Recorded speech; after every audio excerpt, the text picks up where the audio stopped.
তো hello guys, welcome to my new video. তো তোমরা তো জানোই কিছুদিন আগে আমি আর বন্ধু মিলে গেছিলাম অমরপুর ঘুরতে, মানে আমার মাসির বাড়িতে। তো আজকে ঘুরতাম পারিছি আমরা সবাই মিললা। তো এর আগে একটা পার্সেল আইছে বাইরের, তো আমরা স্ট্যান্ডে গেছি গা। পার্সেলটা আগরতলার থেকে আইছে।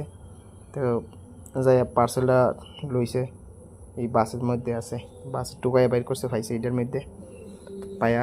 পার্সেলটা লওয়া হয়েছে এটার থেকে। টার্সেল লইলাম, লইয়া টইয়া আবার এখান থেকে বাড়ি গেলাম সব মিলা।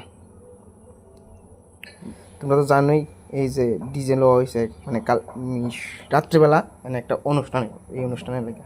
আর আমরা চন্ডী মাছ বাড়ির কাছে দিয়ে যাইতেছি, তাহলে চন্ডী বাড়িটা একটু তুলে লাইছি ভিউটা দেখো। এই যে চন্ডী বাড়ির লগে একটা স্কুলের মাঠটা দেখলাম, খুব ভালো লাগতেছে না, ওয়েদারটা সুন্দর। তারপরে আমরা তিনজনে আবার রওনা দিলাম। তিনজন মানে আরও দুইজন আছে, এরা অন্য বাইক দিয়ে যেতেছে, মানে এরা একটু পিছনে আছে আমার, তাহলে তোকে দেখা যেতেছে না।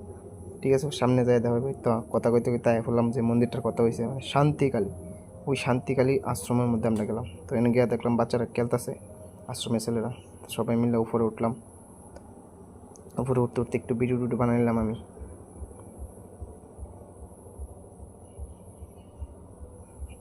তারপরে সবাই আবার দেখা যেতেছে, সবাই উপরে উঠতেছে, হাসি টাটা করতেছে সবাই মিলে। তাই হলাম মন্দিরে আজকে লিগে অতটুকুই। এর পরের ব্লগে দেখামু যে মন্দিরে যাই আমরা কিতা কিতা করছি, মন্দিরে কিতা কিতা আছে। আজকে দেখে রাখো মন্দিরটা। Tata, bye bye.